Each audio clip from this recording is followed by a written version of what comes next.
You are listening to the Tricorder Transmissions. Shore Leave, episode 35.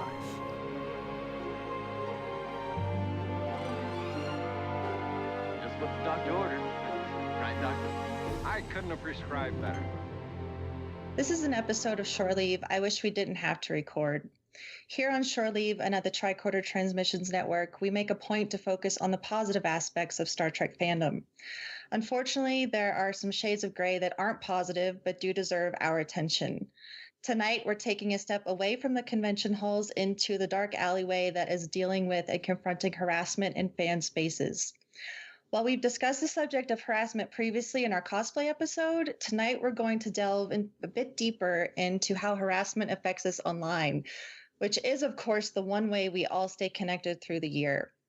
I do want to warn our listeners that this episode may have triggering content involving experiences of abuse, so please take that into consideration before listening.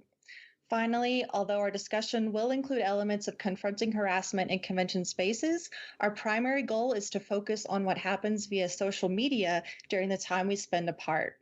For a discussion concerning harassment at conventions, especially that of cosplayers and the Cosplay is Not Consent campaign, please listen to Shore Leave number 8, Cosplay 2016. I'm Heather Barker, your host. With me, as always, my Shore Leave co-host, Jeff Hewlett. How are you doing tonight, Jeff? Doing okay, Heather. How are you? I'm doing okay. We're going to talk about a pretty serious subject tonight, and I'm a little nervous to approach it. This is something that both you and I have discussed at length previously, especially as we've got to know each other and share our experiences over the last few years. And unfortunately, a lot of our listeners have reached out and asked if we would tackle this subject. So we are here to do that tonight. And with us, we have a couple really wonderful guests that I am so pleased to have on the show. Our first guest is Kenna, who you guys all should know from Priority One podcast over on the Roddenberry Network. Kenna, thank you so much for adding your voice to this discussion.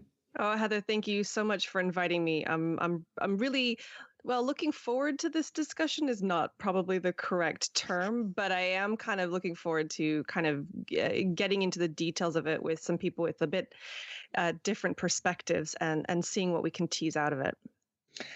Yeah, I'm glad that you agreed to come on. I respect you so much. You have a great voice, and I'm hoping that. Sorry, you're way too nice. You're way too nice. No, I'm not. It's important to me that as podcasters, you know, we have a voice that other people don't, and anytime that someone is willing to step up to the plate and talk about these issues, I'm so impressed and respectful and grateful of anyone to do that. So that compliment also goes to our next guest, who is Tristan Riddell from the Nerd Party Network.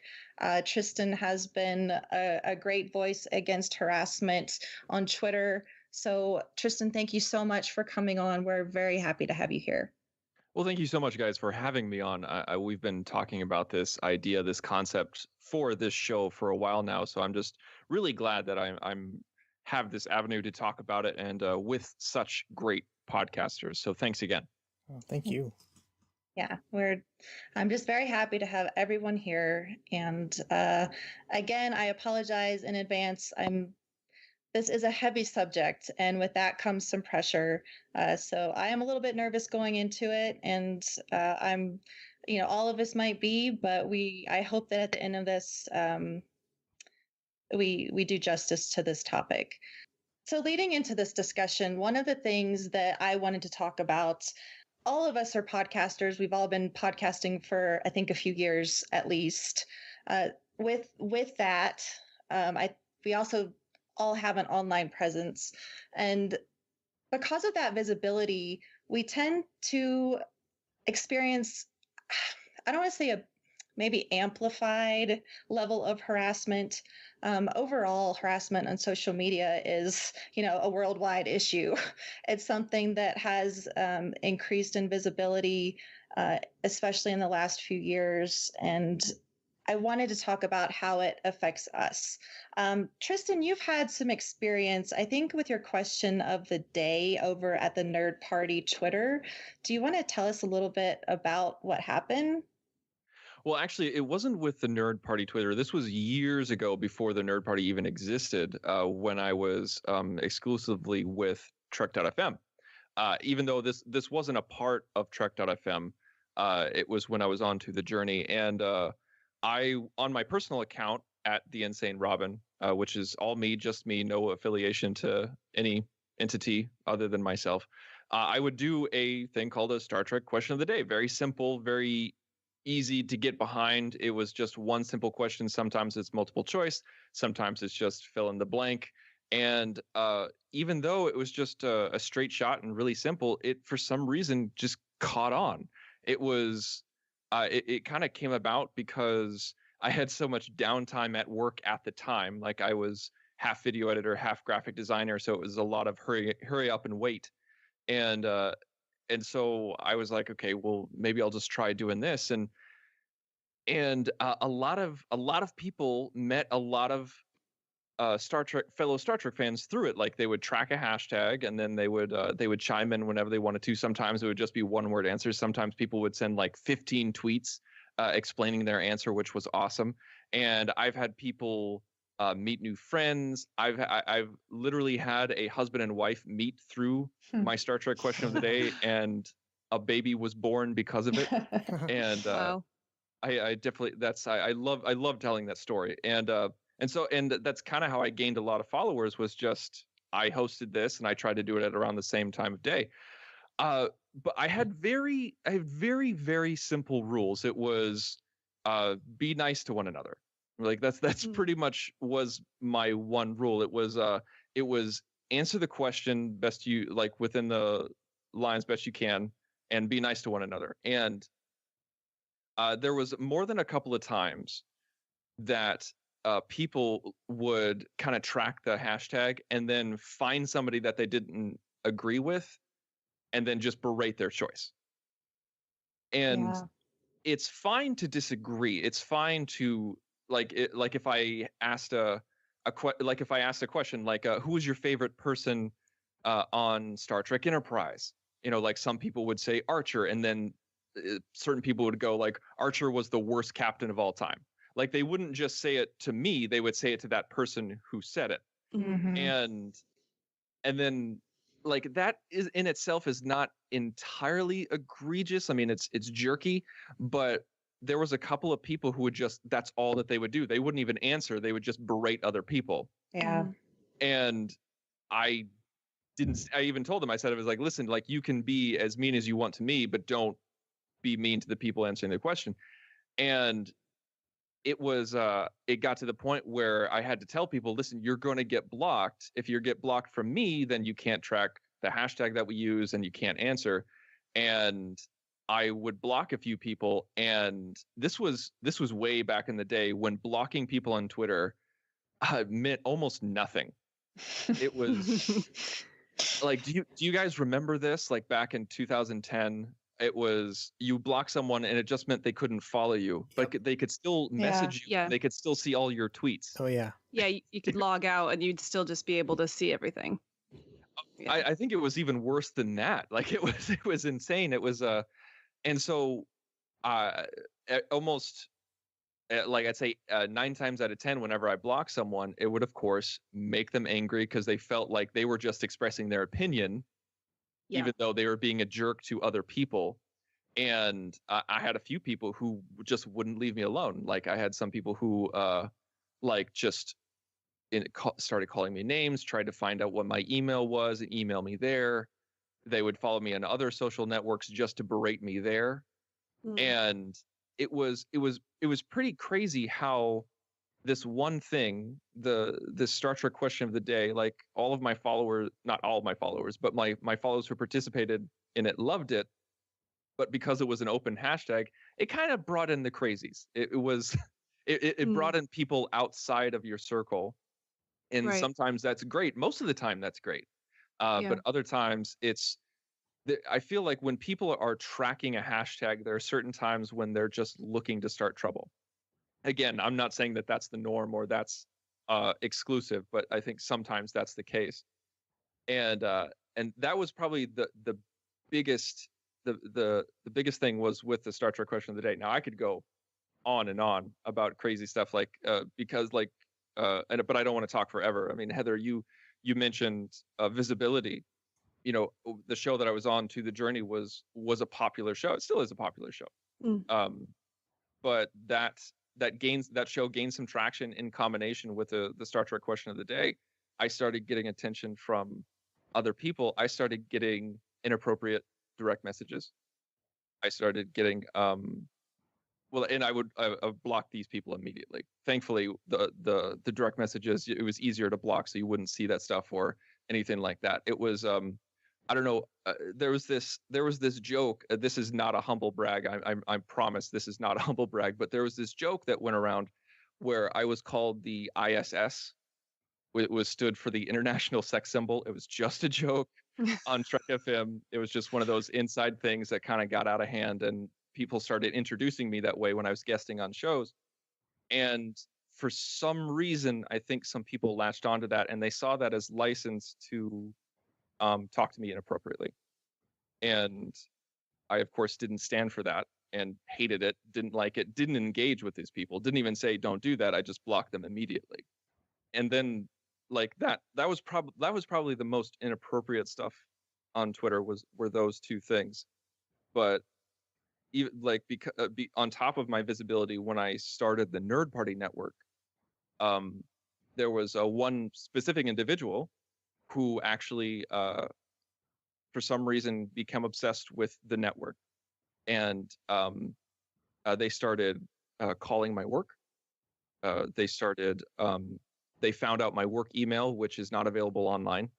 They emailed me on every single email that I have, because I have multiple ones, and I don't know how they got them. They followed me on every social media outlet available, like including LinkedIn and Instagram. And I made so many of them private because of this person. And this person would rant online about how much they hated me and the network. And then 15 minutes later, they would talk about how they really just want to be a part of the Nerd Party and they think I'm a great guy. And I would get all these notes saying that they would say, like, listen, I'm not stalking you, but as I get like 15 messages and phone calls at work and everything like that. So all of this was just being visible. That's all it was. Yeah. Was just being visible and loving Star Trek. And it's just so weird to say that out loud. And I know that I've been talking for a long time, but I've been harassed and berated online for trying to moderate a question of the day. I've been sexually harassed in my DMs just because somebody thought it would be funny to call me the ISS. And I got my personal space intruded at work, and even in my family life.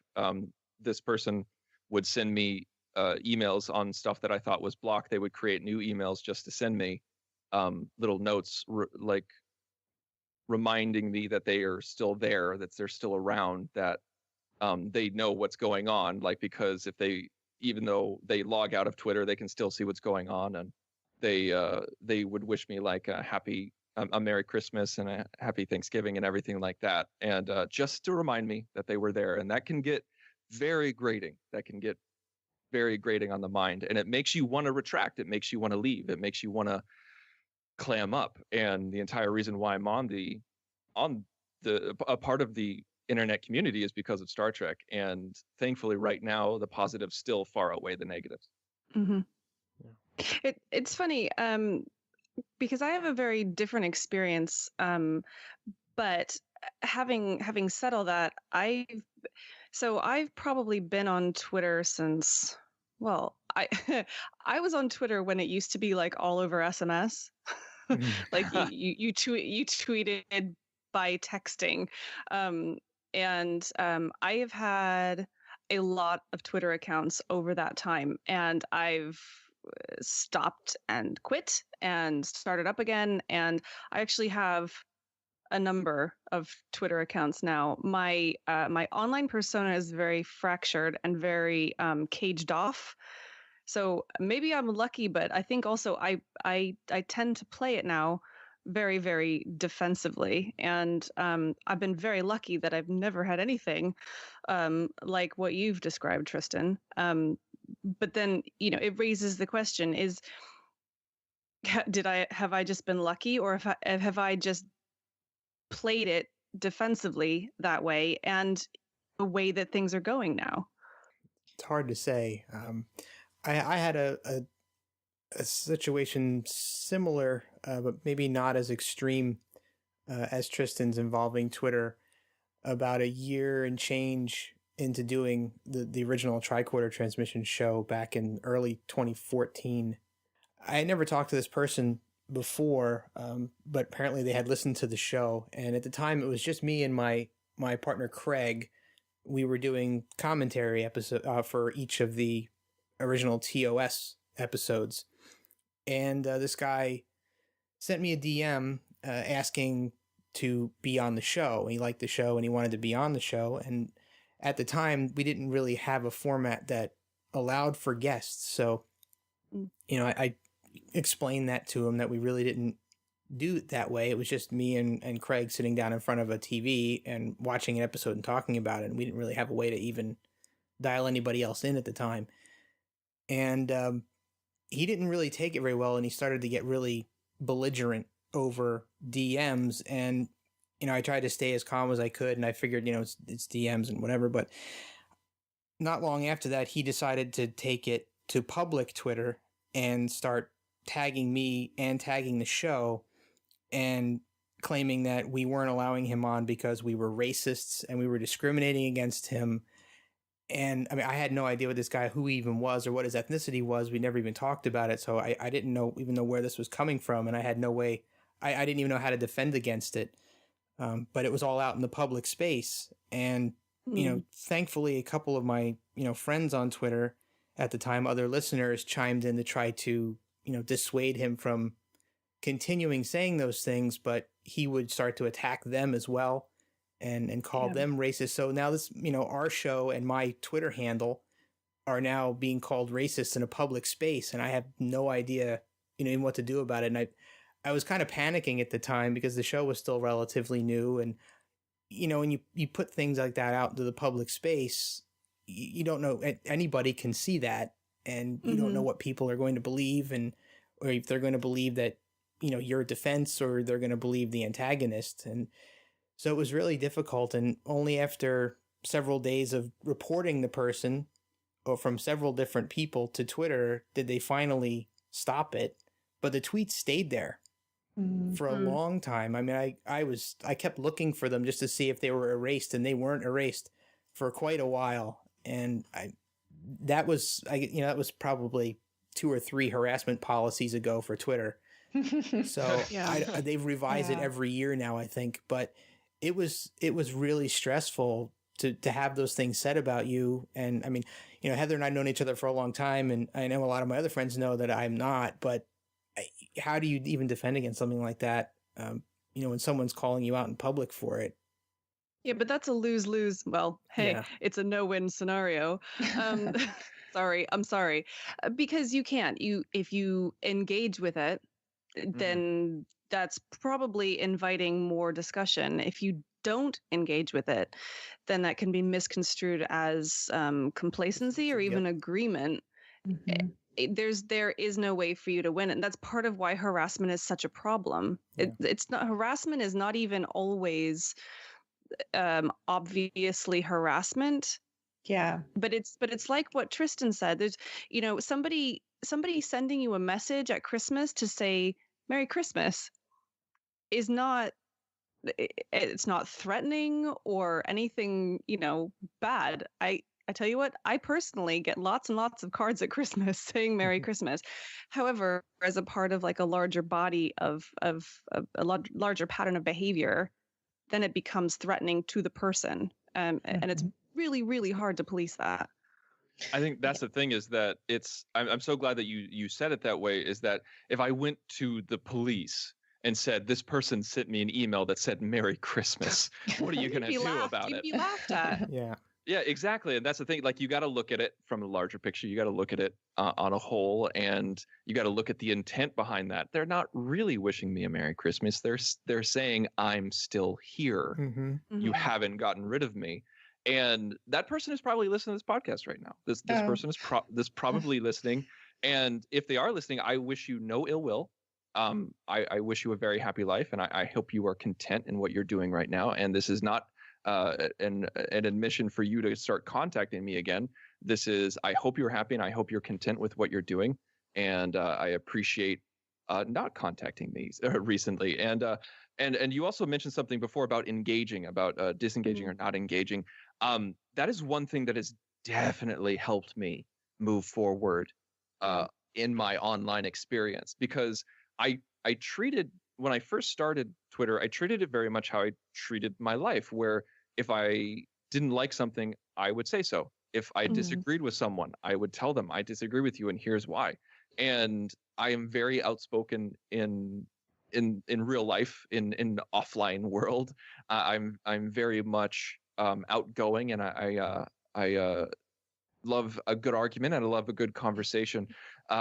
But on Twitter, I had to step away from that. Like, even if I just made a statement and then somebody chimed in and was a little bit aggressive, I would just, today I just absolutely ignore it. Way back then, I would say, who the hell do you think you are? And like, my harassment has gone way down because of it. Now, that's good personally for me. I don't know if that's good for everyone. I don't know if that's good for the overall environment on Twitter, to not engage with somebody who's being aggressive or being hurtful or harassing you. I'm not quite sure, but it has definitely helped me personally. It's helped me too, and I've been in a similar place where, I'm an engaging person. I like to communicate, and so I approached social media the same way. And if someone said something that, they had a disagreement, I would respond, and then it would be a whole conversation that ruined my day. Along with having a podcast. And then, as everyone on Shore Leave knows, myself and Jeff are administrators of the unofficial Star Trek Las Vegas group on Facebook. So I have felt a lot of pressure over the years to talk to people, to accept friend requests, follow people back, because I should be a nice person. I should be welcoming to everyone, because I'm an ambassador for a group, or I'm an ambassador for my podcast.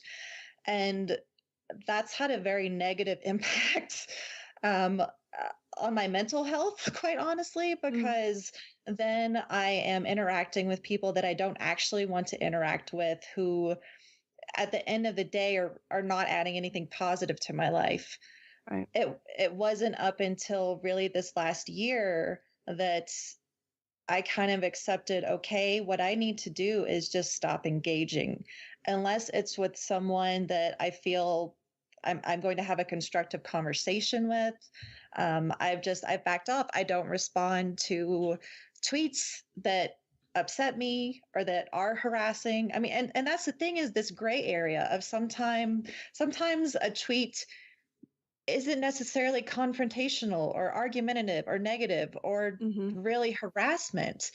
But if it's making me uncomfortable, I have to decide, am I going to engage in this anymore? And that's typically a no answer. So a lot of the trepidation too has been from the fact that I see these, people, I see everyone at the Las Vegas convention. So I've become afraid to interact in a negative way, because quite frankly, I have been threatened by people that I kick out of the group. Our group is on a public website, but it's a closed group and it has rules. And if you don't want to abide by that rules, don't be in the group. We have the right to set rules, and the rules are basically, don't be a jerk. There Good are rules. there are more than that, but we try to create a positive, safe space where people can have constructive discussions, but not where there's just going to be trolling and hate speech and stuff like that. And so typically when I remove someone from the group, it's because they've done that. They violated that rule. And what happens every time is that, so I'm the only woman moderator of the group. There are 2 other men who moderate. In almost every case, I get the private message. I get the confrontation. Jeff has no idea. Jesse has no idea. I've even had to like go create another rule now that is you have to message all of us because it's always me being attacked, and to the point where I have to eventually block people. And in one case, someone was so aggressive that they reached out to every other moderator, let me in. We're not letting the guy back in. I found out from a mutual friend of his that this person apparently was going to approach me at the convention and do what, I don't know, but knowing his previous behavior, knowing what he said to me in the private message that was extremely aggressive, I am afraid that there could be some kind of physical altercation. I don't know this person.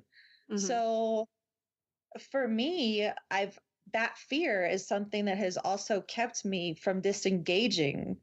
It wasn't until this year that I realized, and when I thought about this last year, I was like, a lot of my friends will say, you're never alone. I don't feel like I can even approach you because there's always someone with you.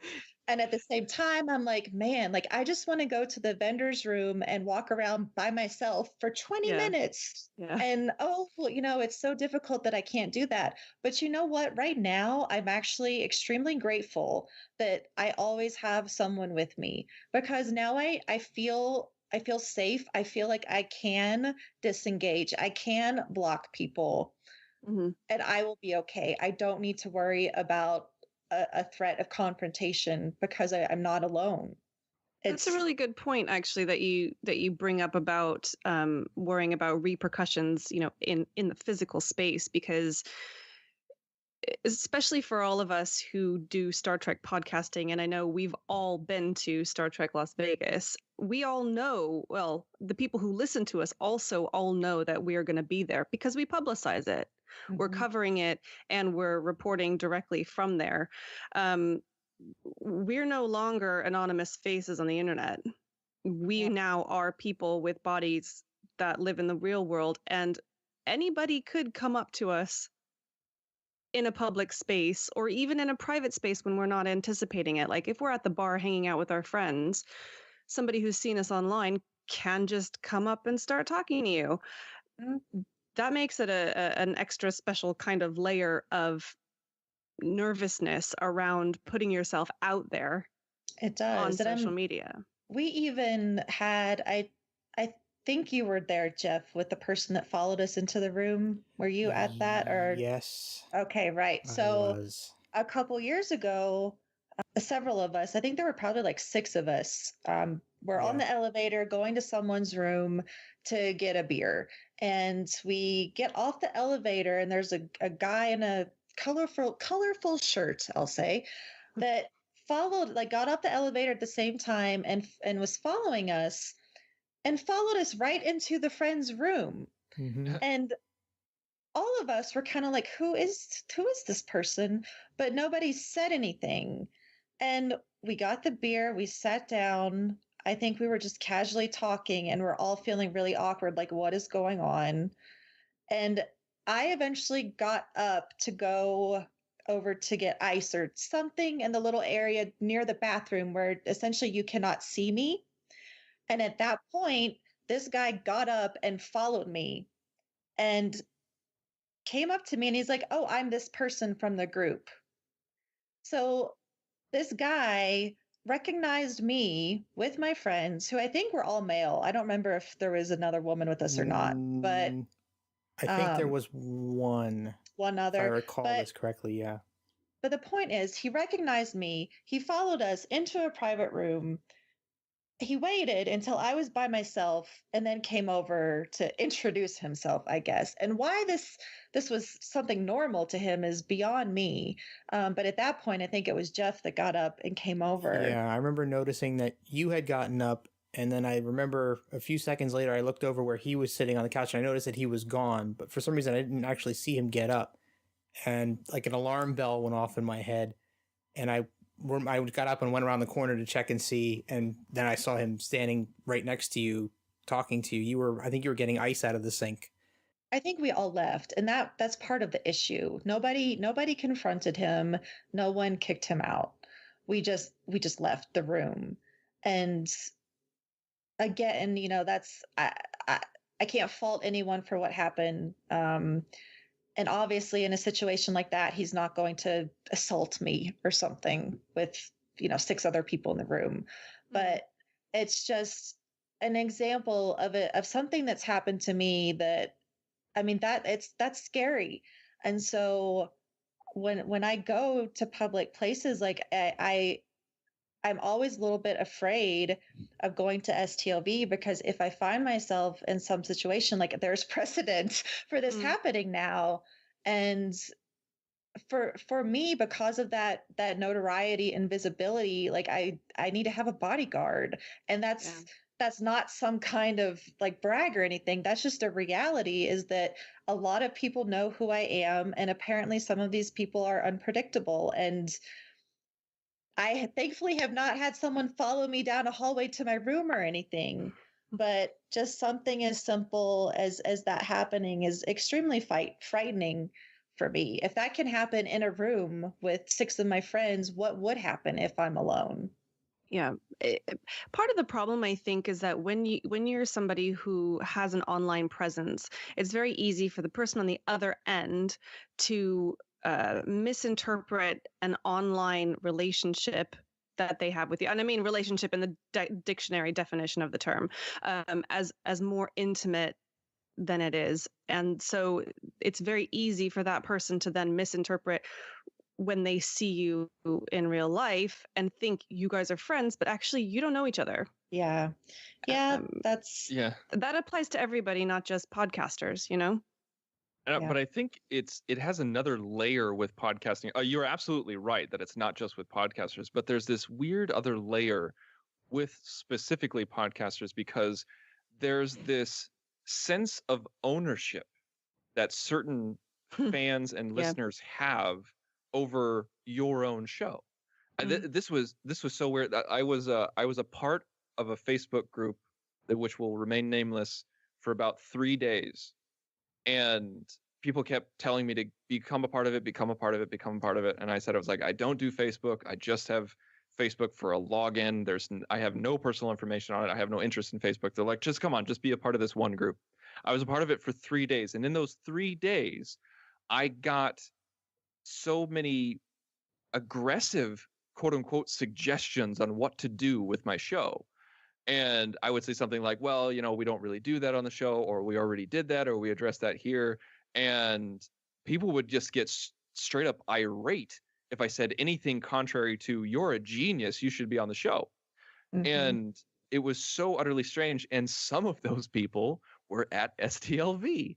And, it's Heather, like it was never I think one big difference between you and me, and I think if I can generalize between men and women in these situations, is that when I'm at STLV as a podcaster and as a person with an online presence, all that I worry about is an awkward situation. I'm just like, oh, I'm gonna have to interact with this person. But Heather, like you and so many other women that I know, they fear for their safety when they walk into the room. Yeah. When they have to deal with, like, when that random person comes up who was aggressive to you on Twitter or Facebook, or because of a podcast, because of Star Trek, whatever. Like you said, you hope that you never are in that lone hallway where someone follows you to the room. Me, I'm just kind of like, just get away from me. Yeah. And that is a scary difference. It is. And I'm grateful that I've finally gotten to a place, at least, where I know that I have support. Mm-hmm. And that's also one of the reasons that I tend to go only to this convention. I will not go to another convention without having someone there, whether it's my partner or friends. I don't want to go to spaces alone. Mm-hmm. And Kenna, I don't know if you've dealt with anything similar with any confrontations. like that. But No, I haven't. And I think that goes back to the fact that I really behave defensively online. And I have done for a number of years. It's actually like you guys know me as Kenna. Some other people, in fact, Heather, you now know me as Allison or Allie. Very, very few people up until 6 months ago probably would even connect my real name with the name that I use on the podcast, and that was deliberate. That kind of comes from my gaming background, where you just obscure who you are, like at every turn. Absolutely. And I have, well, I mentioned before, I have several Twitter accounts. And like when I want to tweet something, I stop and think, which account do I want to tweet that from? Which of me is saying that one today? So those are the kinds of things that I do. I actually wanted to ask a question, particularly for you, Heather, but also for the two guys as well.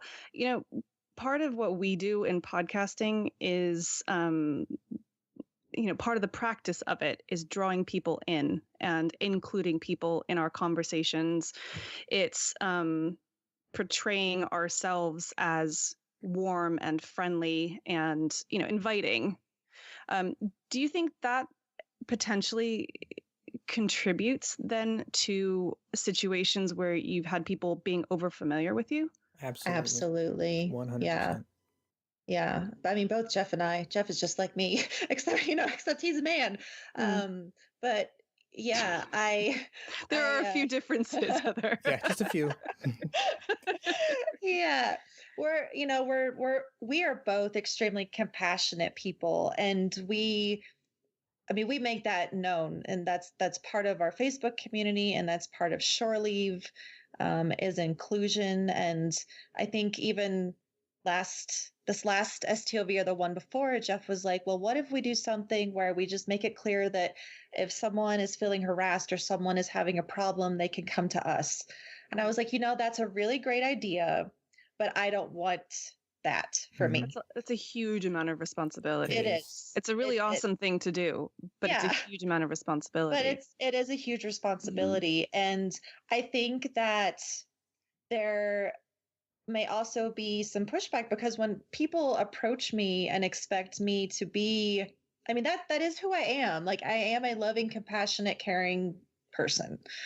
But when I am uncomfortable, I turn into a different person.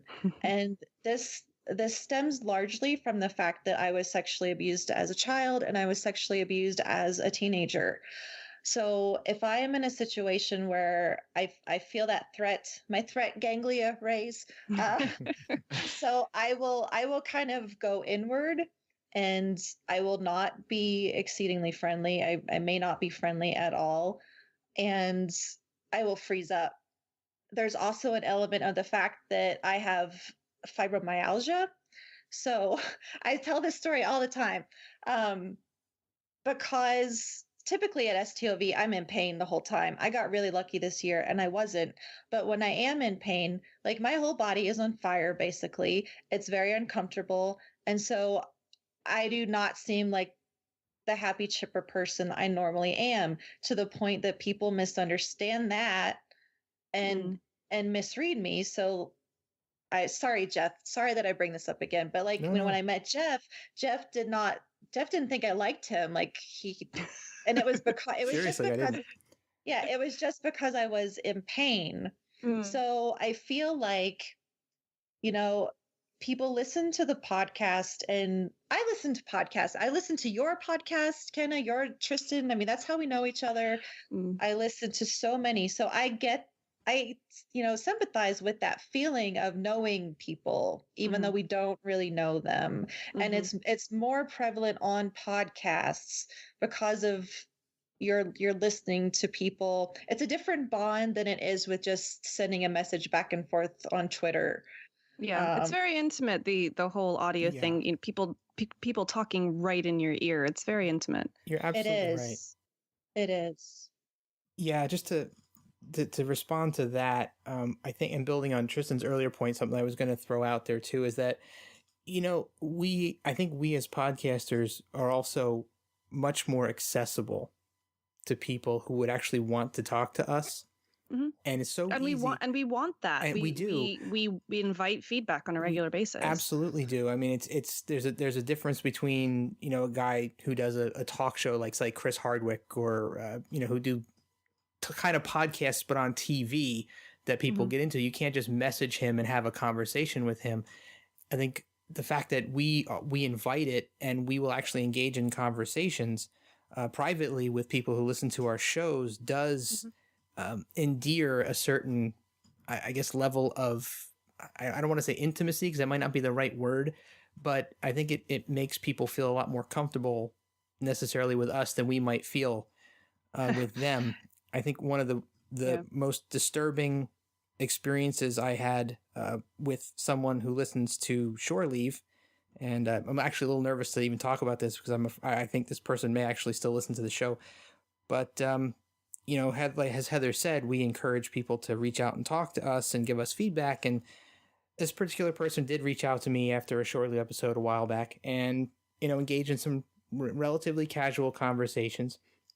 Seemed quite innocuous to me, but I mean, they went on for a while. And one day I got home from work, and there was a letter in my mailbox from this person that had found my home address and sent me a very strange piece of correspondence that kind of triggered something in my head, because I, you know, it's not something where I talk about too much either, but when I was younger, I had a mentally abusive stepfather, and once he was gone out of my life, he would send random letters and voicemails and things just reminding me that he was still out there. And when I saw this thing, and I had no idea this person got my physical address, and it freaked me out. I was like, this is just crazy, bizarre. So I don't know what prompted them to do that, because nothing led me to believe that would ever happen. It wasn't something that, you know, there were no telling signs that was going to happen, but it was very awkward and very strange. But I think there's that familiarity, and that the accessible nature of who we are, as opposed to, you know, television people and musicians and whatnot, that make people feel there's more of easier to make a connection with us, and easier to become friendly with us, and maybe become too friendly or too familiar. Yeah. Well, it's a little bit of a, God, I really hate to use this phrase, but you know, didn't you ask for it?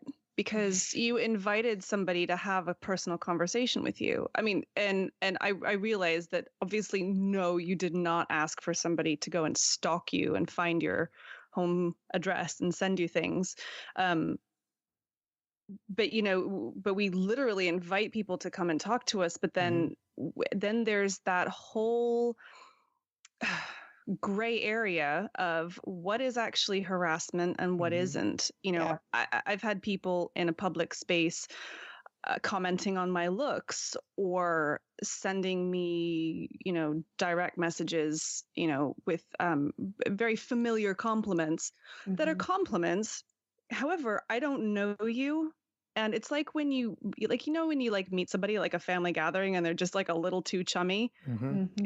It gets into this kind of a gray area. But I think the key here is, if you feel threatened or awkward or in some way harassed, then you are being harassed. And it's we have a tendency to go, well, that's not really harassment by my standards. Like, he's not really doing anything wrong. But that's not the point. It's the person who is on the receiving end of that really defines whether that's harassment or not.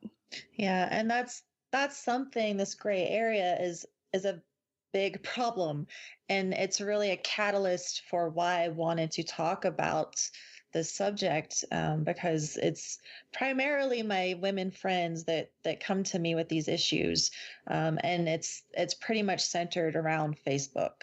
I do get direct messages on Twitter on occasion from people, and those are for some reason easier for me to ignore.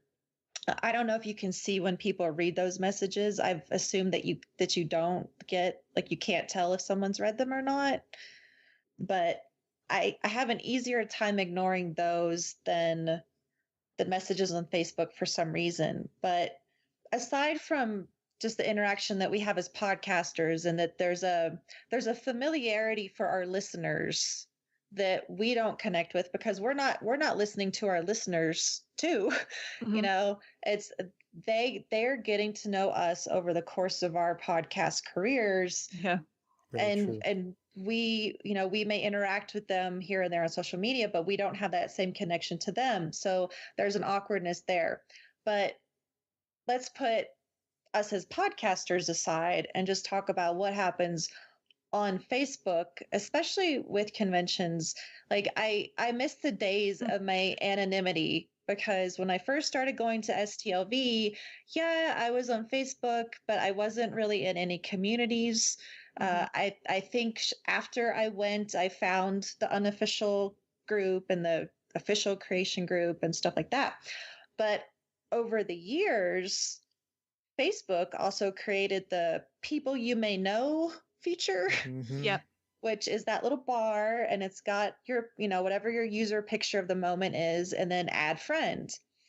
And so typically around convention season, that'll pop up, and people, they don't look at your profile. And I know this now because it says specifically in my profile, and it's a public, you know, everyone can see it.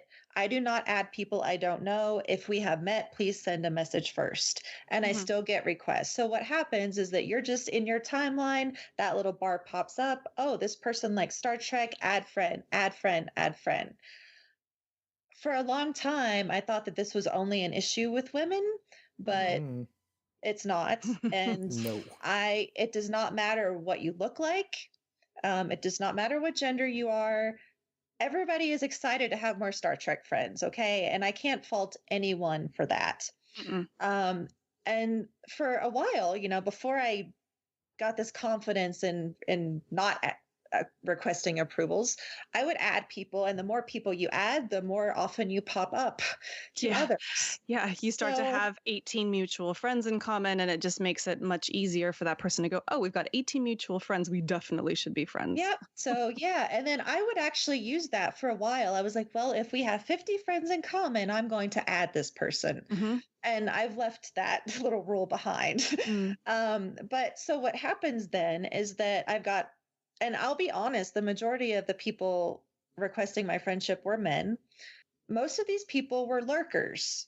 So I would add them, and the majority would never comment and never even like any of my posts.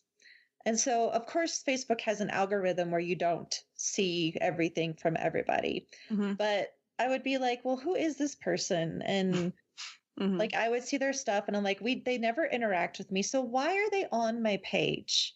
Like, if you're not engaging me in any way, what are you there for? Yeah. On occasion, I'll add someone and then they'll go through and like all of my pictures, which is just creepy. But then this happens with a few people where you get the private messages. And in most cases, as we've discussed, like, they're not harassful messages. It's just, hi, how are you? Oh, what's your favorite Star Trek series? Yeah.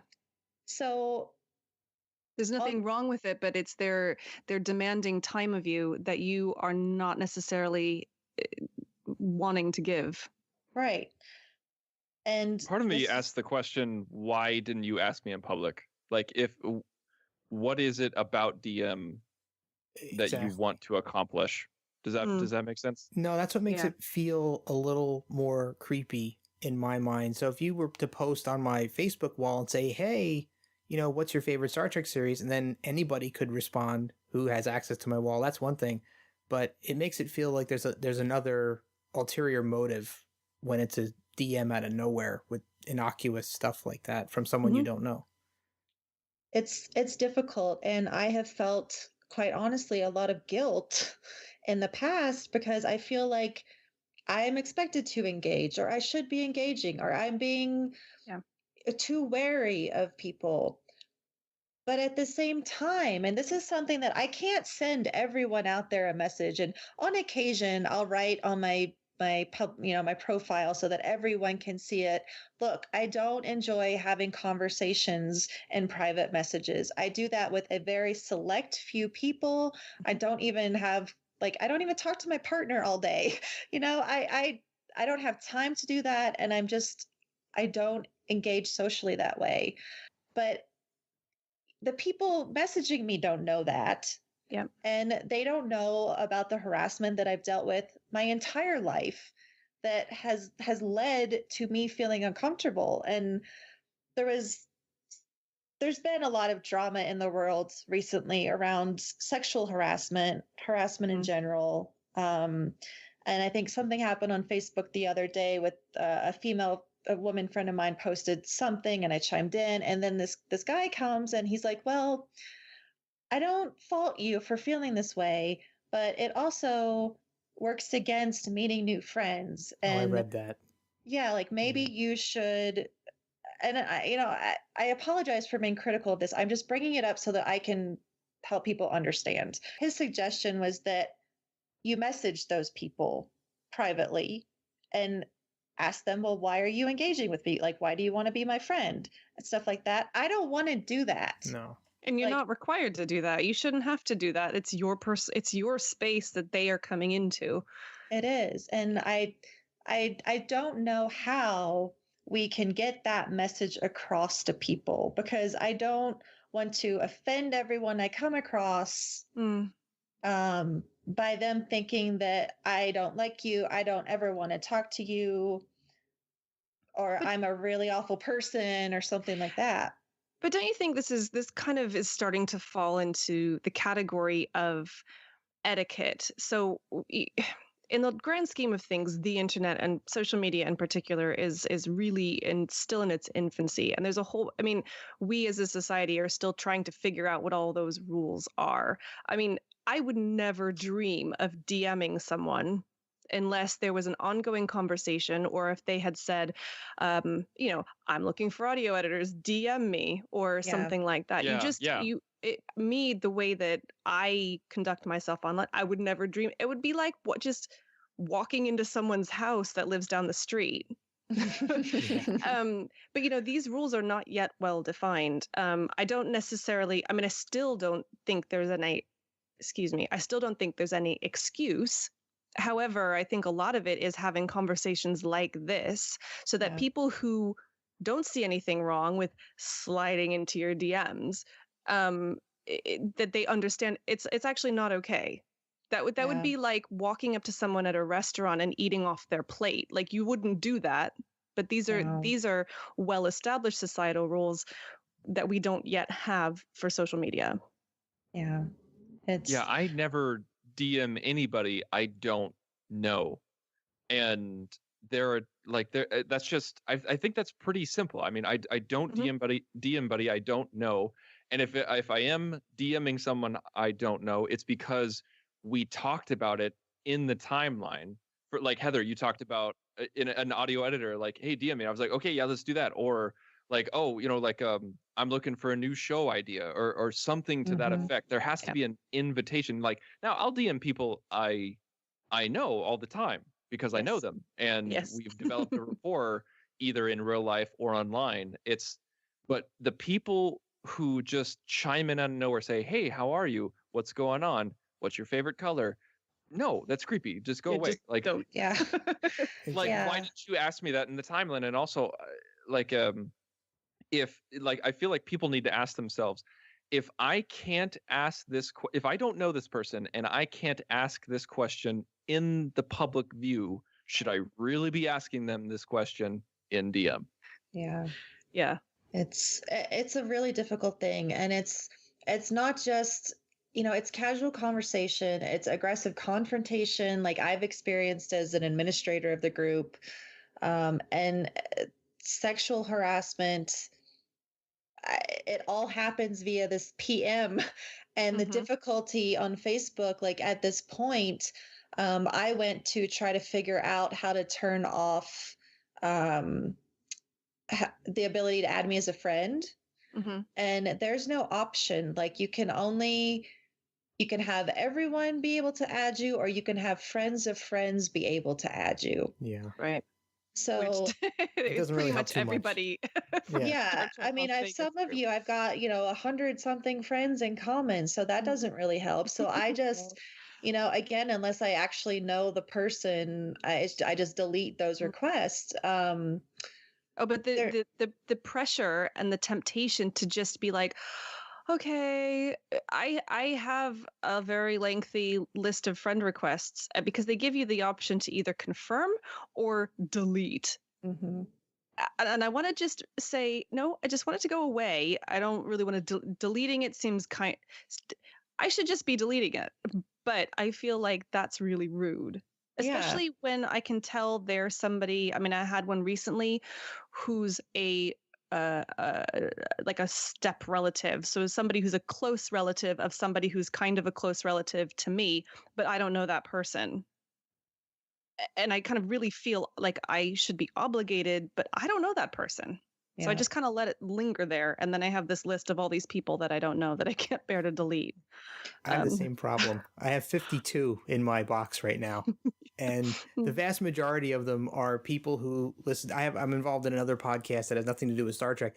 And the majority of the people that are in my list are just people who listen to that podcast and participate in that group and just send, and I don't know them from anywhere. They just send me friend requests. And like Heather said earlier, she, used to be very liberal about who, and I used to be very liberal about who I accepted. I'm like, oh, this person is obviously in that group. I'll add them to my list. And it just got a little bit too overwhelming and too weird to have that many lurkers seeing my own personal stuff. And I even went as far as to try to set up, groups to, acquaintance groups and all that stuff and add people into different groups to limit their access.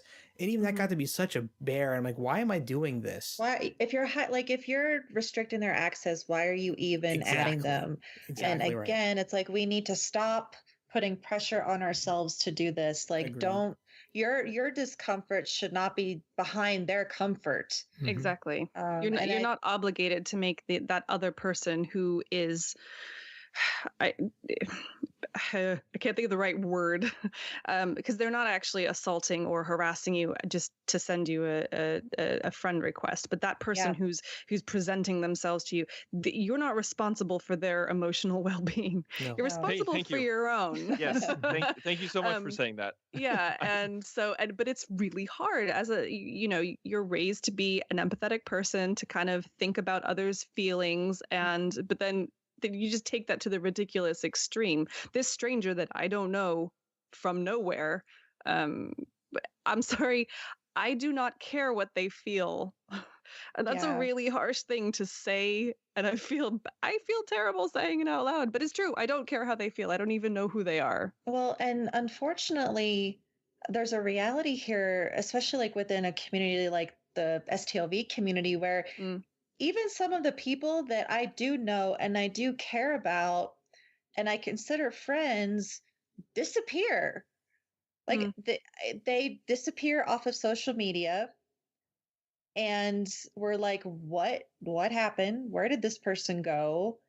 And so I have found myself, just like with my own business, I'm a pet care professional, so I take care of animals for a living, and animals die at at extreme rate in my business. I lose them all the time, so I've had to kind of learn how to compartmentalize my emotions in dealing with that, and I've had to start extending that same, I don't know, the way that I handle social media friendships, because there are people who I will maybe have been friends with for 2 years, and for whatever reason they're no longer there. They've deleted all of their social media, which is their right to do. But there was no warning. We don't know what happened. And traumatic, actually. It is. I felt a tremendous sense of loss when that happened to one of the friends that I had. So, yeah. Well, and it's different for everyone. I don't feel that way because I've had to learn how to compartmentalize my emotions. If it was someone like you, Jeff, that happened, it would probably be traumatic. But it's difficult even with people who we think we know. you don't really know people. Yeah, And but it's particularly bad with something like STLV because for that 1 week every year, everyone is a best friend. yeah. Yes. You're walking through the halls, the convention hall, and you can usually strike up a conversation with anybody because we're all there under the same, pretense. We're all there to celebrate Star Trek. That's not the flood of friend requests that you get the couple of weeks after the con when everyone's like the post-con depression and they're just friending everyone they can find trying to make it last longer. But there are people that I probably did meet but that I don't actually know and I won't friend them, and I feel a tremendous amount of guilt for that because for that week we probably were best friends. But it was kind of superficial and part of the whole con atmosphere. Yeah, and that's really the point, is that we're there in person and we're connecting and we are bonding, and then we're gone for a year. And a lot of us keep in touch year round, and that's why Facebook is a really great thing and Twitter is a really great thing, because thankfully I can keep in touch with Tristan because of Twitter. But in the long run, I mean, I know hundreds of people from the Star Trek convention. Few of those people are tried and true, friends that I will have in my life forever. And a lot of people I still consider them all friends, but if they disappear off social media in 6 months, then they're, that's that. And people like that, I don't necessarily feel like we should force ourselves to have relationships with, or to have a social media connection with. And it's really a struggle because, we all are friends in that respect, but our social media is our private place. One thing that I've really noticed about my social media presence and people wanting to follow me and interacting with me, whether because of the show or just because of what I've said online. Twitter, I have open to all. I accept that anyone is going to read it and you can follow me if you want. I don't necessarily follow you back. Yeah. It's not an automatic thing, especially if you say, hey, follow me back. I probably really won't. Yeah. No. That's a definite turn off.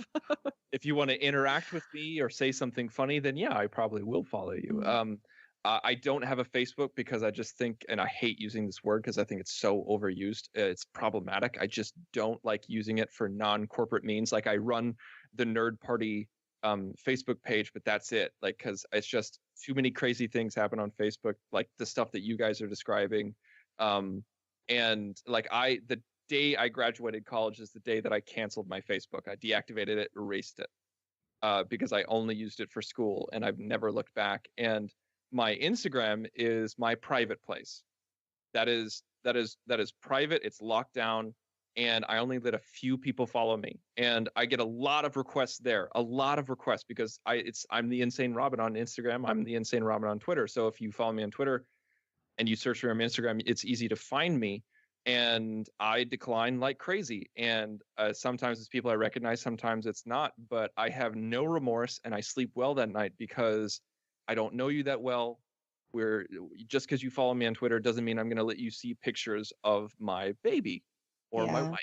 And it's just like, that's just for me and just a few select people. And it's I think we just need to get to a place where we recognize some places are public, some places are private, and it is up to us on deciding who enters them and who doesn't.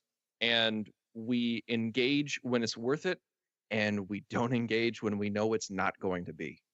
It comes back to anonymity and the fact that at this point I'm kind of at a loss because I publish podcasts with my first and last name.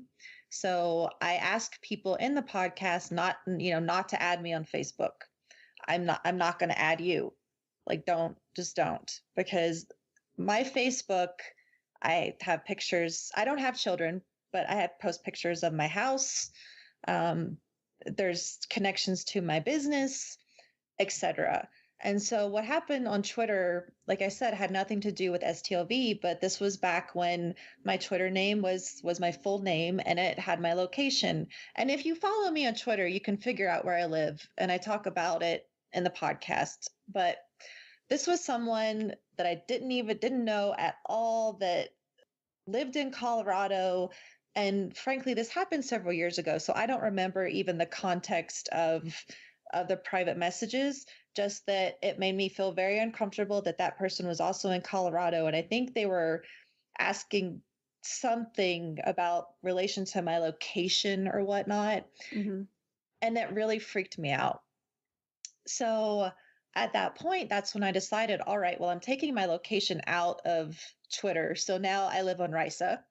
And Nice. then Nice place to live. I know, I'm like, that's the place for me. And then I changed my presented name so that what appears to be a last name is a different name. Right. And at this point, I'm even considering doing that on Facebook, just to kind of start to preserve what anonymity I could have. Yeah. I can't go back and, edit all these podcasts that say my full name or anything. Yeah. But because of these experiences that I've talked about, and I haven't even touched the actual sexual harassment I've received in private messages. There's so much there. I don't even know where to start, but that happens. And all these things combined have just made me become more reclusive to those social interactions, and more defensive and protective of my privacy. And Tristan, were I in your shoes, if I had children, it would just be even more, I'd be even more protective. It's a minefield, that, especially when you've got kids. I know people who are like mommy bloggers that their kids are all over the internet. That makes me really uncomfortable. Because I used to have, pictures of my kids in my, Facebook avatar, or like my cover photo. I've taken all that out even. It's funny how you say that you're sort of working to anonymize yourself, and I'm actually in the process of doing exactly the opposite thing, because so for the last almost a year now, I've been doing freelance audio work, voiceover, a podcast production, that sort of thing. And because I'm doing that in a professional capacity with my own name, the work that I do with Priority One, for instance, is a very important part of my resume. So I'm starting to anonymize myself. That there's more and more people. So at STLV this year, majority of the time I introduced myself as Allison, and I go by Kenna on Priority One. Yeah. That was very confusing for a lot of people. That's like when I met you a couple years ago, and then I confessed, I didn't know what your name was, so I couldn't introduce you. Yeah, it's confusing. And I take baby steps into that space, because on the one hand, it benefits me professionally, but on the other hand, I realize that having that open, it opens me up to a lot more attention on what I consider to be my private accounts. It's constantly in the forefront of my mind. I do sometimes also consider creating another Twitter. I mean, it's daunting because we have Twitters for all of the shows. So even thinking of having an additional, private Twitter is a task that I don't know if I want to take on. Gargantuan task, Heather. But the reality is that I've also started kind of tailoring my tweets a certain way. At this point, I tweet pretty much exclusively about Star Trek. And, I do still get comments where it's just someone being a jerk, someone disagreeing to disagree, someone who is just a flat out troll that has no association with Star Trek whatsoever. And for me, it's almost an exercise in practicing this self-control of not responding, not engaging, in conversation that isn't beneficial, that I'm Yes. not going to get anything out of, and that isn't constructive. So in that sense, it's good for me because I need Yeah. practice. I need Yeah. practice in that. And that's just honestly, that's general good self-care, which is something that you don't tend to think about. And some people like, they're like, talking about self-care. Oh, that's so lame. It's actually really, really No, it's important. very important. Yeah, and it goes on social media as in real life. You should not be surrounding yourself on social media with people that stress you out, or things that make you feel harassed or uncomfortable. That is not what social media is there for. Now, you want to try and avoid, if you can, what's the word? An echo chamber. If you get all your news from Facebook, you want to try and incorporate a couple different views. But largely Yes. speaking, you should feel safe on your Facebook. You should feel safe on your Twitter. And part of how you do that is not engaging, is by unfollowing, blocking people, or all of those things. It's your space to monitor, and you should do it how you see fit and what works best for you. I think that leads us right into the final segment of this show, which is talking about how we can prevent harassment and whether that's even possible. I think that there are steps we can take, and we've discussed several, just like that one. Yep. I know that for me, again, it's just I have to continually practice restraining from engaging when it's not going to benefit me, and blocking people when when that happens too. I especially with the group, and when people are unhappy with certain choices that we make. And I had something happen not long ago that was the most minor thing. Like, I had to close comments because we had a lot of people commenting on Discovery related content. Yep. And unfortunately, there were people either posting spoilers or just bitching about CBS All Access, which, like, we're over it at this point. We've been doing that for like literally years now. Yeah, it's like, no, we're moving on, not any of that. So it was something like 11:30 at night, and I was like, all right, I'm going to close this down for now. I didn't delete any posts. I went through pretty much everyone and left a comment explaining what was happening. I missed one. And I woke up to, again, a private message that was confrontational.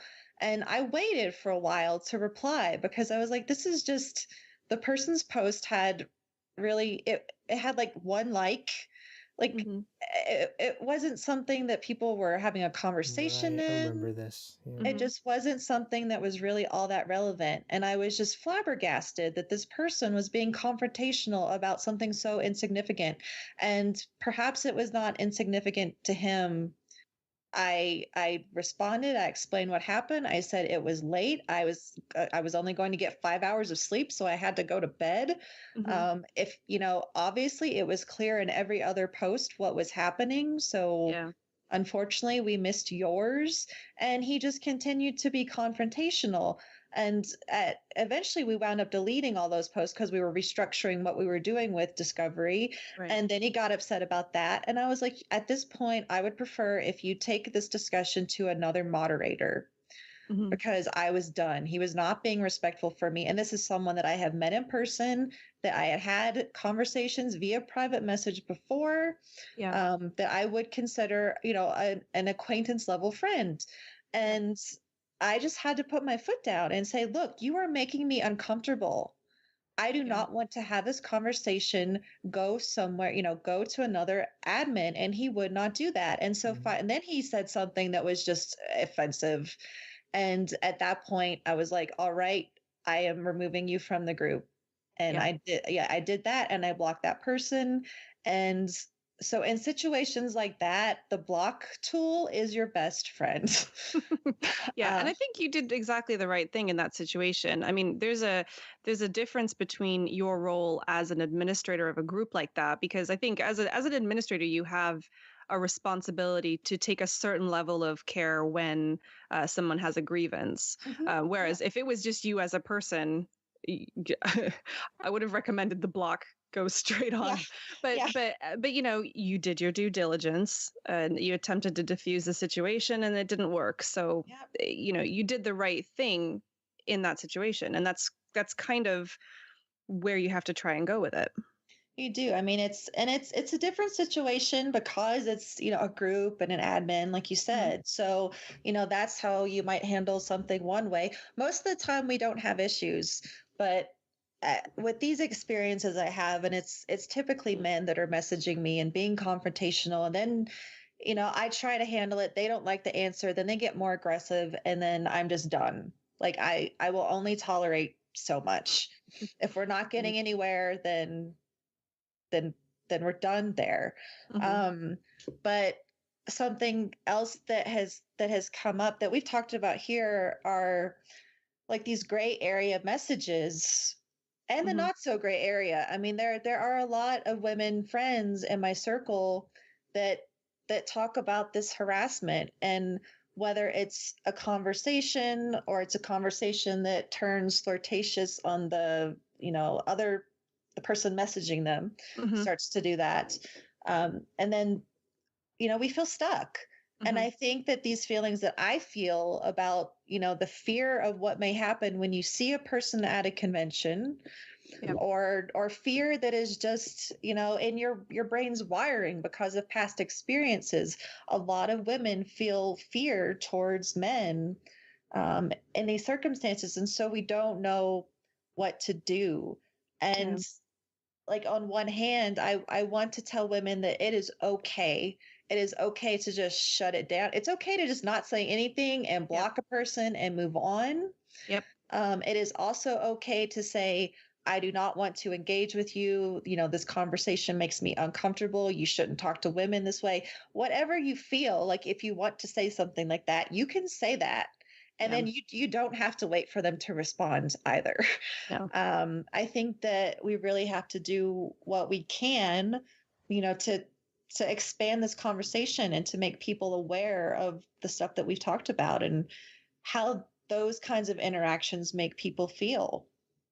Well, I think you've hit on a lot of things that people can do for themselves to protect themselves in an uncomfortable situation. I think there's a couple things that we all should start doing to start preventing it from happening in the first place. And the first thing that comes to mind is, number one, talking about it, to educate people, especially talking about these gray areas, because it's very easy for somebody to not even realize that they're harassing you or making you feel uncomfortable because they just don't realize.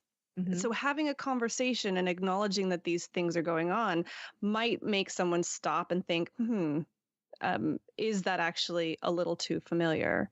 And then the other thing that we should also be doing is practicing looking after each other.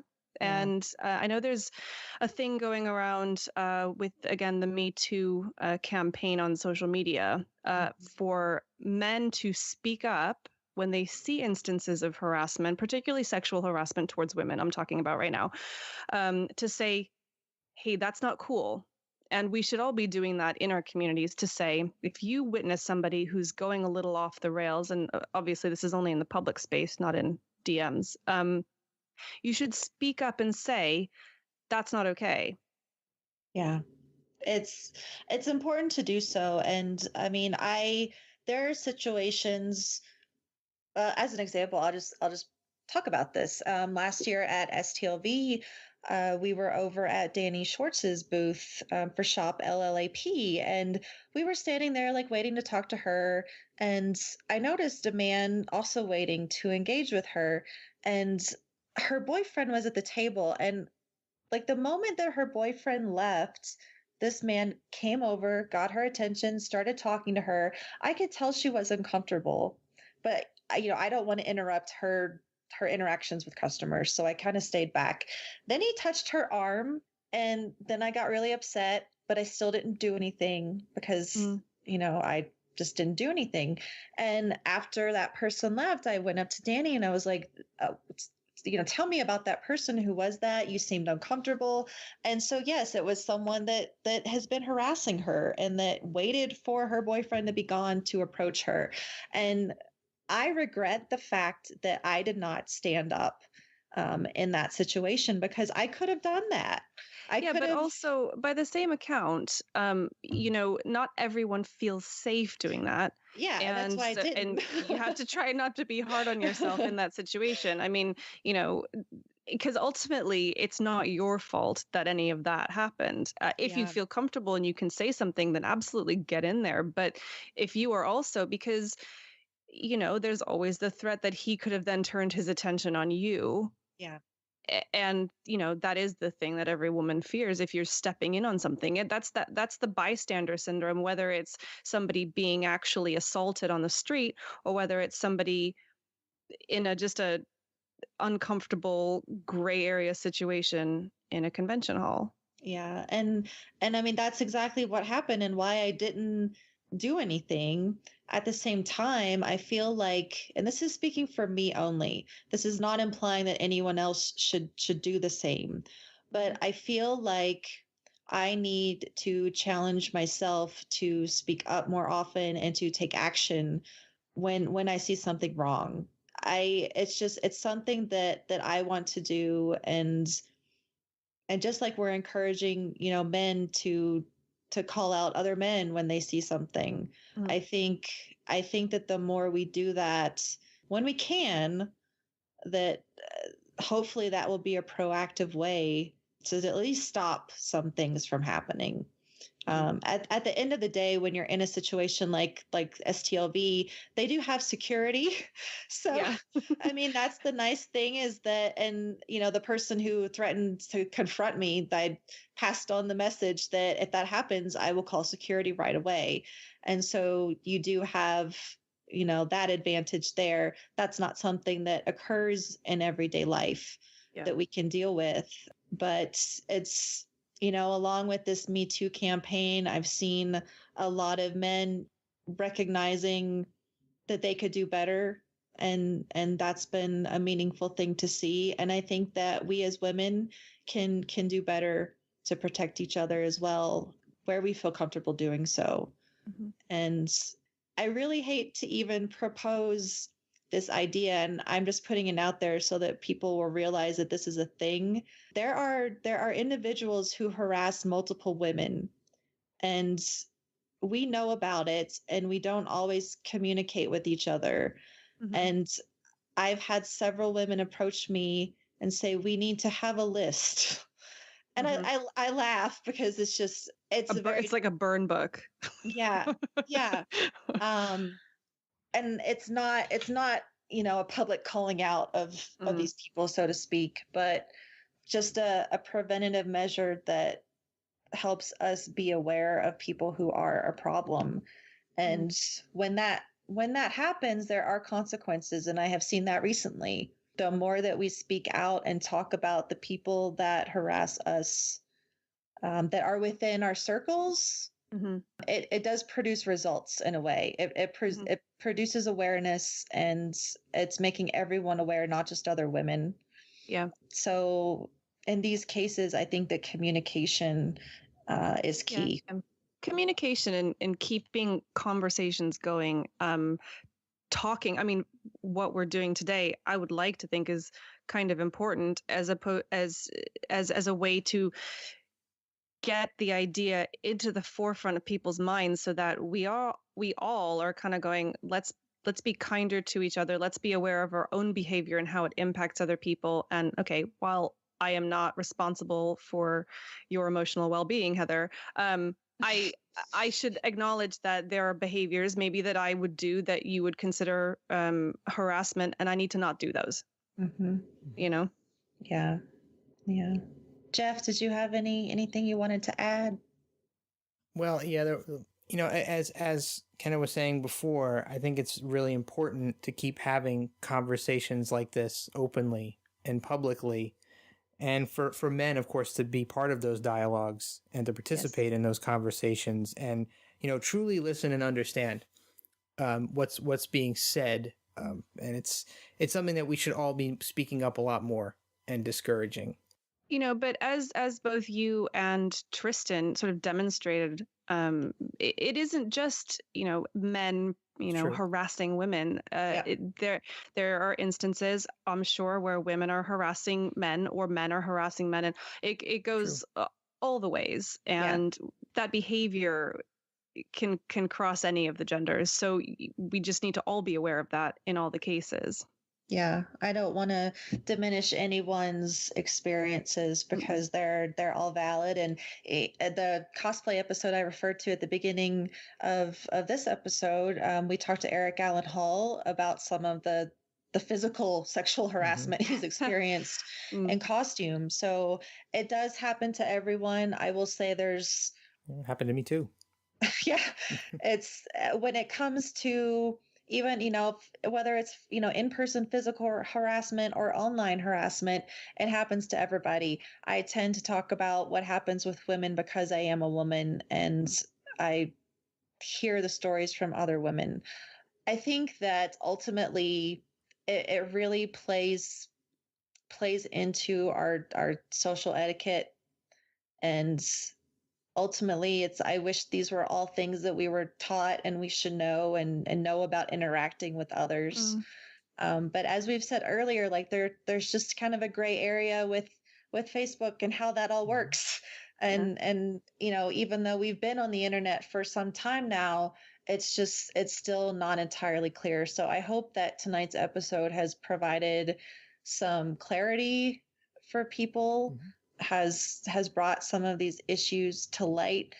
We certainly invite feedback via the Shore Leave page on Facebook or our Shore Leave handle on Twitter, or emails to what's our email, Jeff? Well, we have individual emails, so I don't know if we want to give. We don't have a Shore Leave email or something general. Oh gosh. Okay. Well, you can find us.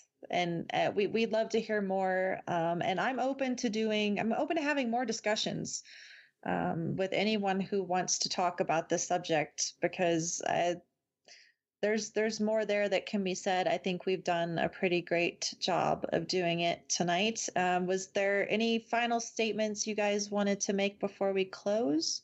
I think that the subject of harassment can turn a lot of people off. When you say, we're going to talk about harassment today, they can kind of shut down and roll their eyes and, think you're blowing things out of proportion. And I hope that doesn't happen with anybody listening to this episode, because it is important for us when we live in a society to kind of take into account other people's concerns. And ultimately, by having a conversation about harassment, especially in an online space, we're helping to set those etiquette rules that are kind of missing from social media. In 100 years from now, maybe this will all be like, totes obvious. Like they'll look back at like all these things that are going on Twitter and stuff where they're having trouble blocking like high profile harassers and things like that. In 100 years time, they're going to be like, God, I can't believe they were so it's like practically the dark ages. But that's part of why we have the conversation, to start establishing, okay, this is okay. That's not okay. This makes people feel uncomfortable. That is actually a compliment. So I hope, well, and anybody who's actually listening to this, I would encourage you, like Heather did, to keep that conversation going, right into the show and talk about it on social media where it's going on, and just kind of keep it going. Yeah. Jeff, any final words? No, I'm not sure exactly how to say what I want to say, so maybe I'll think about it some more, but I'm not sure if I can present what I want to present in the proper context and the proper language. So I think I'll just not try at this point for fear of misrepresenting what I want to say. So I'll pass. Watch out for the supplemental in a week's time after this show is aired. I certainly understand that. I mean, again, the subject is it's so big and so heavy, and I have wanted to talk about it for so long. And then we've had, or at least I've had, so many women come up to me and say, please talk about this because I don't know what to do. And the pressure there to be an ambassador about the subject was a lot. But I think that we've had a really great conversation, and again, it's like the things that we didn't cover or that you want us to talk about more. Like that's what I want to know. I don't need to. I mean, it's great to get. Oh, it was a great episode, but I really want to help be that voice. Like that is the one thing that I can do. And I am comfortable talking about it now, even though it's daunting, and even though I also sometimes feel like I'm not going to have the words, or I'm not going to say something the right way. I struggle with that all the time with podcasting. But yeah, any feedback to keep the conversation going, I think would be great. So I think that's about it. What do you think, guys? Yeah. I think we've done it about to death for today. I'll be curious to see what people's feedback is, what people think, which obvious bits of information we completely left out, or you know what I mean? I'm worried it will be there. Well, as Jeff is the professional with leading us out, I'm going to hand it over to him. Why don't you take it from here? Oh, all right. Well, we did not mention our Patreon page on this episode yet, so I'll quickly throw that out there. We do have one. You can find it at patreon.com/the Tricorder Transmissions, or by visiting our website, thetricordertransmissions.com, or shoreleavepodcast.com, and clicking the big Patreon link on the right-hand side. So if you like what we do here on Shore Leave or any of our other Tricorder Transmission shows, please think about supporting us. And if you do decide to support our show at any level, it doesn't matter how much you contribute, you will get early access to our unedited recordings, which including a lot of extra bonus material, sometimes before, but mostly after our shows officially end. There'll be a lot of extra bonus content. So you'll get access to those immediately after we're done recording them, no matter how much you contribute. So please consider it. And again, if you're looking for us, you can find us at thetricordertransmissions.com and shoreleavepodcast.com. We're also on at shoreleave on Twitter and at Tricorder Show on Twitter. I am Warp Factor Jeff. And so, Tristan, where can people find you online if they're looking to have a talk with you?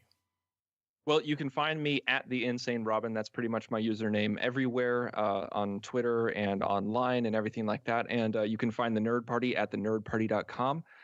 We have a lot of great shows for everyone to check out. We got Star Trek shows, Star Wars shows, general geek shows, and we have two of my personal shows on there. One called Punch It, where it's about writing in Star Trek, and we have a show that I host with my wife called Nerd Nuptial, where we look at nerd life through a married lens. And I just want to thank you guys so much for having me on. This was a lot of fun, and I've been looking forward to podcasting with all of you for a very long time. Thank you so much for being here, and I can vouch for all of the podcasts on your network because I listen to them. So everybody should follow suit and listen along. Kenna, where can people find you if they'd like to continue the conversation?